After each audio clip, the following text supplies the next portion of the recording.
We're gonna get right into it. I'm gonna take you guys out here and I'm gonna give you guys one of the Amish warnings again. Oh my goodness. I was just talking to Noah. Remember the last time we did this? He gave you guys a good heads up about the eggs and the chickens and all the cost of them and everything and the scarcity. And then sure enough, we broke right into it. And now you guys have probably watched that over the time on how that all broke loose, right? Well, I was just talking to him the other day and he's telling me about how they're having meetings right now about this new digital currency. And I'm out here having lambs and everything right now, so I had to come out and check on everybody, make sure they got water going into the night. We had a little bit of snow and the temperatures are cold. And yeah, we got two babies here. Let's go check them out. There, she's got her two new little babies with her. They're getting their first little bit of milk. She's gonna kind of stay away from everybody for a little while. They make her a little bit nervous, you know what I'm saying? So I don't know if you guys are following. Oh, hold on, let me go make sure they got something to do over here. There's our ram right there, big boy. Make sure they got good water going.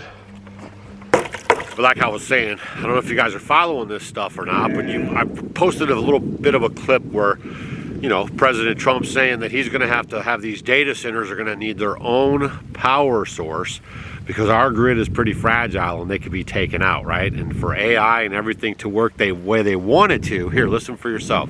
To see is rapid approvals. We're going to give very rapid approvals in the United States, like with the AI plants, talking to many people want to build them.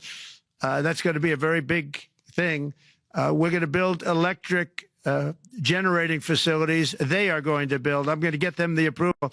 Under emergency declaration, I can get the approvals done myself without having to go through years of waiting. And the big problem is we need double the energy we currently have in the United States. Can you imagine? For AI to really be as big as we want to have it, because it's a very competitive, it'll be very competitive with China and others. So I'm going to give emergency declarations so that they can start building them almost immediately. And I think it was largely my idea because nobody thought this was possible. It wasn't that they were not smart because they're the smartest, but I told them that what I want you to do is build your electric generating plant right next to your plant as a separate building connected. And they said, wow, you're kidding. And I said, no, I'm not kidding. You don't have to hook into the grid, which is old and, you know, could be taken out. If it's taken out, they wouldn't have any way to get any electricity.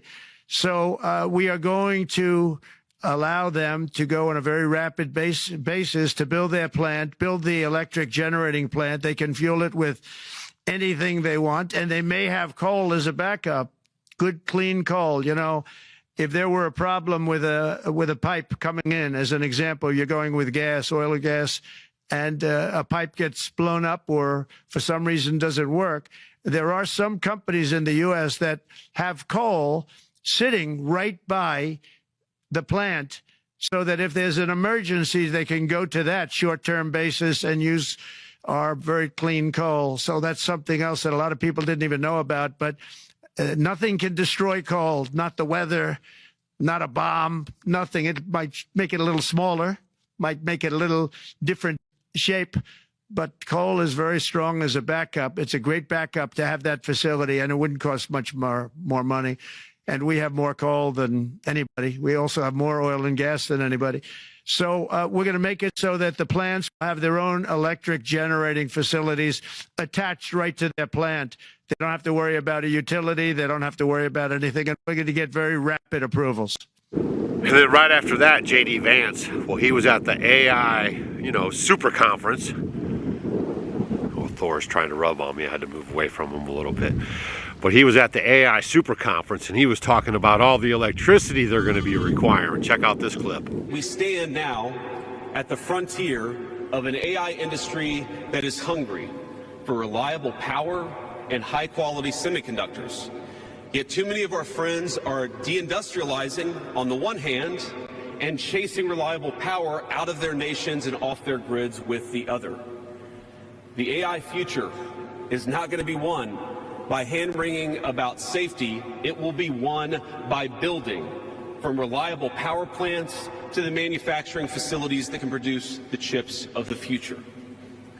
Now, at a personal level, what excites me most about AI is that it is grounded in the real and the physical economy. The success of the sector isn't just a matter of smart people sitting in front of a computer screen and coding. It depends on those who work with their hands, even as robotics will change our factories. It will certainly make our healthcare providers better at treating diseases, but it will also depend on the data produced by those healthcare providers, by those doctors and nurses. I believe it will help us create and store new modes of power in the future, but right now, AI cannot take off unless the world builds the energy infrastructure to support it. Not sure if you guys know this or not, but the Amish, they actually have like representatives in Washington. And I don't know if you know this or not, I kind of covered it during the, COVID thing, but they had a representative who was, went to the White House and everything, and then they came back and they told everybody that they're not really going to participate in the program. Here's a clip. Well, we're glad all the English people got their COVID vaccines. That's great, because now we don't have to wear a mask. We can do what we want. So good for you. Thank you. We appreciate it. No, we're not getting vaccines. Of course not. We all got the COVID. So why would you get a vaccine? By staying open, the Amish here have one tangible 2020 accomplishment few others can claim. We have this joke: when everybody else started walking, we started running. Did the Amish really find a magic formula? They say yes, and they don't care who doubts it. Yeah, all the Amish know we got herd immunity. Of course we got herd immunity. When the whole church gets coronavirus, we know we got coronavirus. Yes, we think we're smarter than everybody. I mean, shouldn't be bragging, but we think we did the right thing. Nolt the Scholar is publishing a paper on the Amish social response to government mandates and COVID-19. So now those same representatives are kind of getting nervous, right? Because as you guys can imagine, the Amish, they don't do digital coins, they don't do, digital stuff. And so they're really starting to take this stuff seriously about advancing to a digital currency. And now I'm going to show you guys a little bit of a story right here about one country that has already actually adopted going 100% digital. I got to watch him. He kind of keeps rubbing up by me.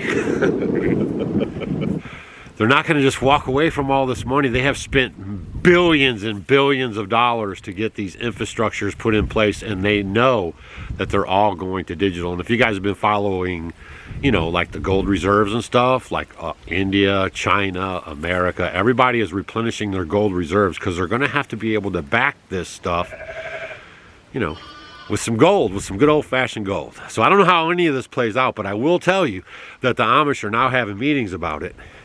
And and they're getting worried about it, okay?